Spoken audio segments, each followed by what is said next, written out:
Hey, muy buenas noches, everyone. I hope everybody's doing well, blessed, and enjoying family. And as always, muchísimas gracias to everyone for you guys' words, prayers, and for you guys' amazing support you give my message in this channel. And to all those that give me time to listen, gracias. Before I get into the story, I tend to always forget, so do please hit that thumbs up or share. Well, like I mentioned, a while back, I want to conclude today on the feds and how it was when I first hit Mexico and, my first go around in Mexico and how it played out basically, right? But without skipping too much in between, right? Within time, I saw my lawyer and I was to go back to Eloy and eventually hit court, right? So I went through that whole routine and, I went to Eloy right away, gang test, you know, grabbed me, slammed me, and Willis for the little chaos that had occurred with the camaradas and the Árabes that was going on the yards, right? They seemed to believe that, we were going to start worse conflict, right? So again, it wasn't just me. There was a few camaradas, right? For example, Stalker from Tunerville was still back there.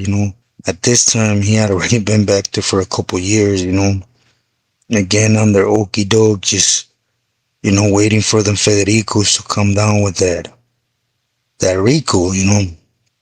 And to be sincere, I thought that was going to be me, just going to be strung along till eventually, bam, right? But anyways, again, I went through the whole routine and, the Huda slip. The first time I went through Eloy, they didn't want to give me a celly, right? Because of the thing in Corcoran and the C-file, whatever. But this time they did, and it's when I got celled up with Diablo from Napa, and I already got into that story, right? But nevertheless, we were still going out to, it's a little yard in the back that has like 3, 4 cages, and even though we were separated inside, we still went all in one cage and, just program as a group, right? But this time around, I got to, get more details on what had occurred on that yard right there in Eloy. I know that the homie from Tunerville and from Armenian, they were on that yard when the incidents happened, right? And as always, it's super dope, right? And again, in the feds, it's pretty much allowed that you're able to make money because there's money out there, right? But nevertheless, Stalker he was writing his homework, right? They were around the same age, which was, Wedo or, man, I disculpen, I always lose track of what he changed his placazo to before he got made, Eskimo, right? And, so there was a lot of back and forth. And, more so, politics always play out amongst us, right? And a homie from Sherricksville got back there. Zancudo, I believe they called him. And basically he got back there with some orders, right? He was coming from the linea. And somebody wasn't in agreement with Stalker requesting permission from Eskimo to kick it off on the yard, right? And is what had the yard slammed, basically. And he came back there with word to go ahead and move on Stalker. So, after seeing them appeals and verifying it as much as possible because we were able to tap in by phone. Uh, there was nothing we could say or do, right? So eventually, the homie from Cherryville's hit Stalker, and it was something shameful, right? That as a clica, they can't support each other and certain calls, right? It's always a competition. And in the midst, there's always camaradas that are getting hit and removed, which in this case I understand, a standstill yard over BS getting slammed over not giving the correct timing before you move, just because your homeboy says to go ahead and make a point, is not a valuable excuse, right? Why to do it, as Stalker had done. And there was a lot of money being slowed down, which is what hits the core, right, with them. But the worst part came afterwards, from doing things in CDC and whatever he did him in the feds. The Federicos came through and, you know, eventually the homie from getting stabbed and removed, he got slammed, right? They gave him that letter nobody wants to get, right? At the end of the sentence, and you guys know the feds, they hold on to that.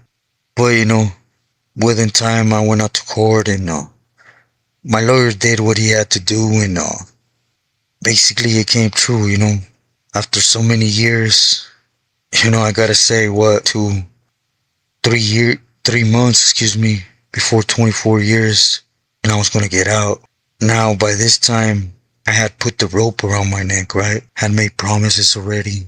I had already contacted family in Nogales on the streets to get things lined up, because I had to meet a camarada, right?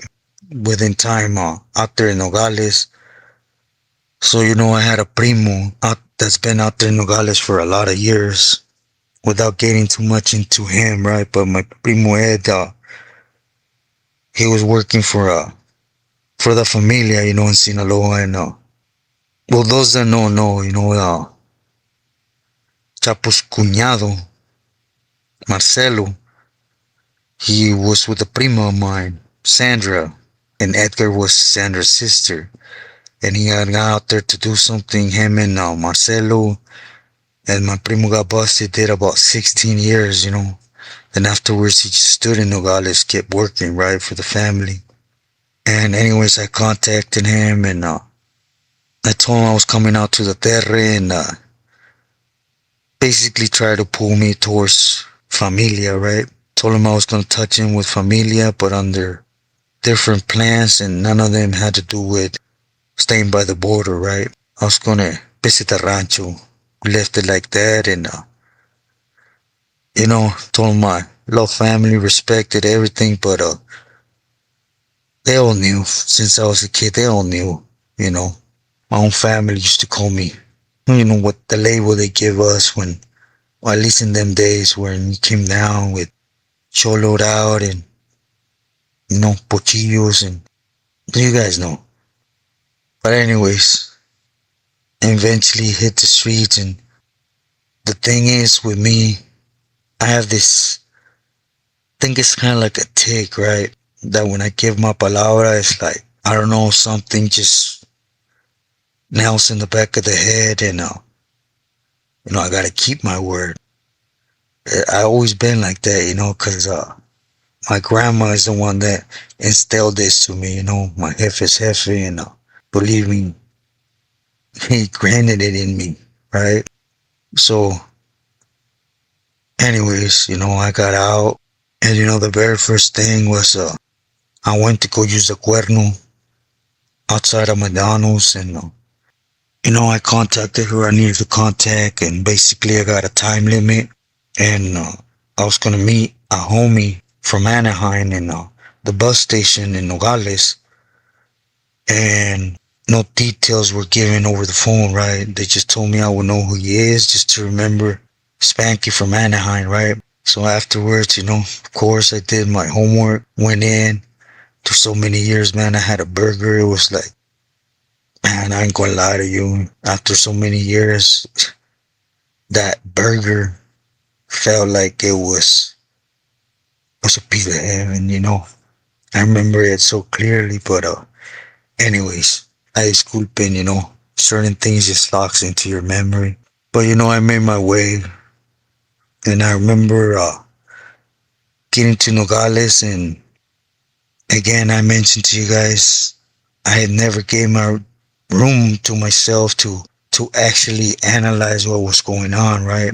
Up into, well, I had the time to, and it's always funny, they could put us as human beings in a time lapse in the worst circumstances, like myself, right? Prison, shoe living for so long, so many things, and your mind never forgets. You hit something, your mind right away, it starts putting things together with old memories, and you start making sense of things.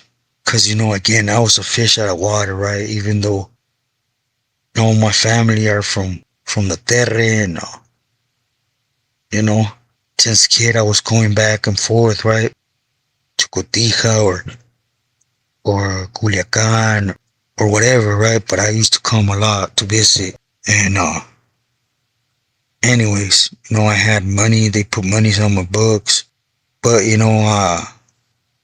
to me, I felt normal, but it ain't normal. I found out real quick, right, that someone gets out, all sleeved out to the knuckles, neck, head, horns, and I'm there at the bus station, and it's like, I'm already at edge, because I come from a world where you always keep an eye on your surroundings and who's giving this weird eye or whatever, you're always on that algo va a pasar type of trip, right? And I just sat down. I remember I sat down, and half hour after the time that we're supposed to meet, the homie walked in, and the Billy was correctly on the spot, right? When he said I would know exactly who he is, because he was heavy set. He was a heavy set camarada. He wasn't tatted like me, but he had his head blasted here and there, and had a big old middle finger on the side of his head, and you know, basically came up and he told me you're C, and I told him you're Spanky, and Firmes, and told me vámonos. So I remember we went to a payphone. We had some tacos, and we talked to Evil, and he told us, go ahead and get a room, rest up, and chameleon yourself. So, by then the homie was putting me up on game. We're gonna meet in Tecate. Ome Anguero from Norwalk, from Wu was gonna be there. Another camarada from Rosarito, a couple Pilis, Evil. We were to meet there. So the next morning I got a couple tramos, couple hats to cover my head, right? And we went out there. Again, it was like a space type of thing, right? I was spaced out, seeing things that, I'll be sincere with you, I never thought I was going to see again, right? For example, a dog. It's a trip how little things just, you're like, damn. And, you're like, I don't know how to explain it, but it's just something that moves you, right? Not like in a weenie way, but it surely brings emotions, right? And anyways, we met with the Pilis, and the first one was I met old Richie from Responsibility. But anyways, it sounded, basically I got told it sounded Firmes. I was to go down the line, pay my respects to who I needed, and I was gonna get to Culiacan and see what the numbers look like, right? Because that's what the push was, nothing but Sinaloa. I was real clear by Sana that we're down here as hired guns, right? Nothing more, nothing less. And we do it to open them pipelines. That's something you gotta give to Evil, because he was doing his thing, right? And everything he did when it came to putting things on this side, It wasn't for one individual, it was for numerous of guys, right? But anyways, as we were there, Evil and the other two Pilis, Mono and Richie, they eventually they said, "Hey, we'll be right back. We have to go talk about something." So they left for, I don't know, a couple hours maybe. Like again, I was still trying to adapt, right? So they got back and basically he told me, hey, camarada, out there in Rosarito, there was some vato that they jumped over a bodega walls and they took a couple of ladrillos, right? You guys have to go collect. If he still has the holly on him, smoke him, you know. But make sure you do it to where they find him and points being delivered, right? And if he don't have the work, go ahead and leave a mark on him and but don't smoke him so that man don't pay, right? So me being a dummy, you know, levantamanos type of individual, I said, firmes. I took it for what it was, right? A test. See where my heart was, and even me knowing this, I still was an idiot, right? But anyways, we went out there and, Spanky was the one that had been out there with the homies for longer than Tweety had just gotten out to himself, right? And anyways, we hit, or we found where the dude was, and sin compasión lo agarramos. We took him to a spot. Spanky knew where to, and dude had already gotten rid of that, you know. So we were to leave a mark. So again, I'm real stupid on a lot of things, but a lot of things my grandpa taught me that I know maybe it was out of place, right? But like I tell you, it's funny how the mind don't let go of things, right? So they told me like what? So I had a few ideas, but the one that I told him that he will not forget about and he won't be able to touch us, right? Is since he thought he was real light on his feet, let's make sure we take that from him. So they told me, wow, and I told him, let's blow out his kneecaps. And for those that know, without getting too much into details, I seen it as a kid and from my grandpa, and it's super easy, right? Probably the easiest thing to do on a human body, but anyways, I went for something and poop, and he was never going to support himself on that knee again. So anyways, we did that, and I'm freshly out, so I didn't have the piece that I had when we found dude was not mine, was Spank's. Again, believing making feria with work, not having it for use, right? And Tweety and Spanky, they were tecatos, right? So as we're driving, the Judas, they got right behind us, man, and they threw them lights, and that's the first thing that my primo told me, was the food. He said, let's try to stop you, don't run, because then start protecting the plaza, you try to run from there, I'm gonna smoke you on the spot. So, right away, Spanky said, don't trip, tengo el código, evil is with these cats, right? So I said, what do you mean? And he said, yeah, all these fools, they're with somebody, you got a lot of glitch to learn from here in Mexico, and within time I found out that, yeah, every hood is working for somebody in Mexico, and if not them, they're coronels or gonna follow suit, right? So nevertheless, we stopped, they got us down, they searched us, they seen the jale, and Spanky gave him the código and chales. So after that, it was boogie time, literally. They wanted to know who we were with. Yo no sé nada, and again, they went to town on us, right? And at this time is where I learned how kind of like the system work in Mexico. They have a thing called separos that's kind of like what you would think of county, right? But it don't work like county. It's just big rooms where they keep you 72 hours before they move you to a jail, which is a prison, right? And in the same prison they have the courts. or you stay there and do whatever how many years you get. But it's something nasty, man. It's I don't know, 20 people in that cell. There's a little hole on the floor, overriding, where people pee poo, you know. So they separate all three of us in different celdas, and they take us out every hour, like they said, te vamos a dar tu desayuno, comida y cena, till you tell us who you're working with.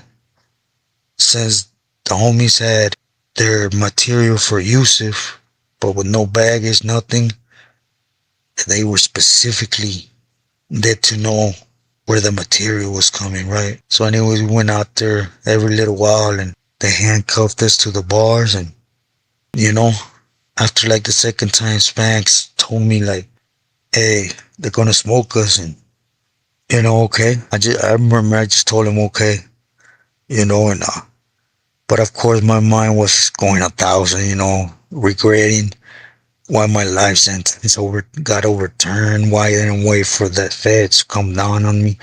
All these thoughts go through your head, and I remember the only thing I said to the judiciales was when he was telling them, "Ya valiste, ve, no te vamos a llevar, a la pinta, a la cárcel, sino te vamos a dar el paseo definitivo."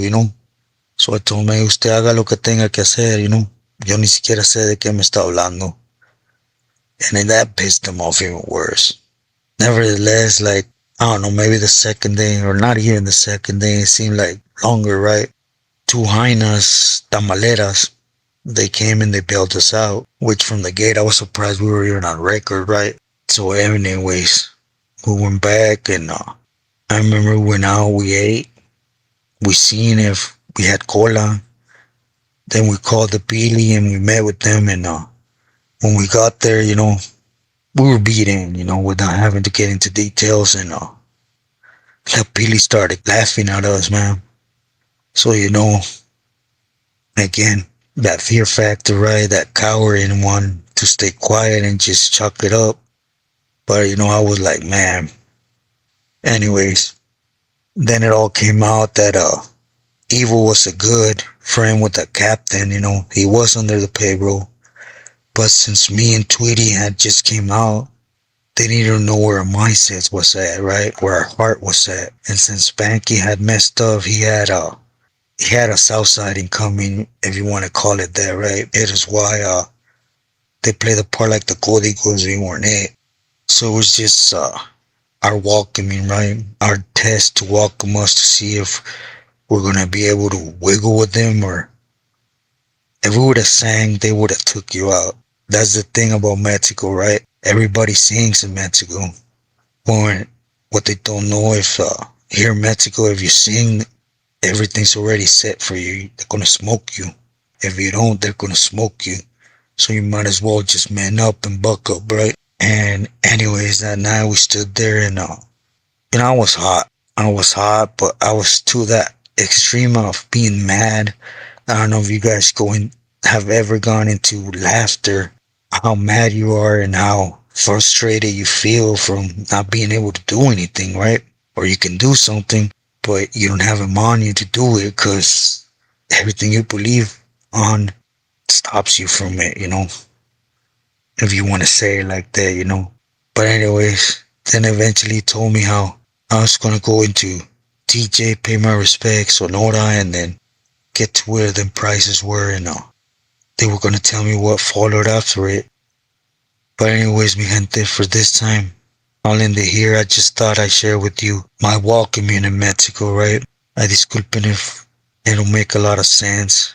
I try to be as clear as possible on a lot of things, which I hope YouTube don't trip. But that was basically it. They tested me from day one. It didn't matter if I had that pipeline to Jale. Evil, to be sincere, he was a real hard individual to read, but he did things his way, right? But I will get more into his. For this time, I already held you for a long time, and I apologize. So I will continue from here. I just thought I would conclude the feds part and share with you guys my welcoming in Mexico, right? And how it was an eye-opener. Again, I was used to. You go out to yard, you boogie, get whacked, get beat up. You go in your cell, you patch yourself up and man up. It's exactly what I had to do in this time, right? And just get pressing forward. But I send my love. I hope this don't come out like glorifying anything. You guys know it's not why I'm here. It's just, again, it's just my story to open up that glimpse that no matter what you do, it's never enough and it never gets better. You know, to be sincere, from them sales in Mexico, from them treatments, from the way the game started moving along, I miss my cell in Pelican Bay. It was love. And sorry I make it sound like that, but as you guys will see, it was a whole different animal, right? So please stay true to yourself and loyal to loved ones. God bless. Buenas noches.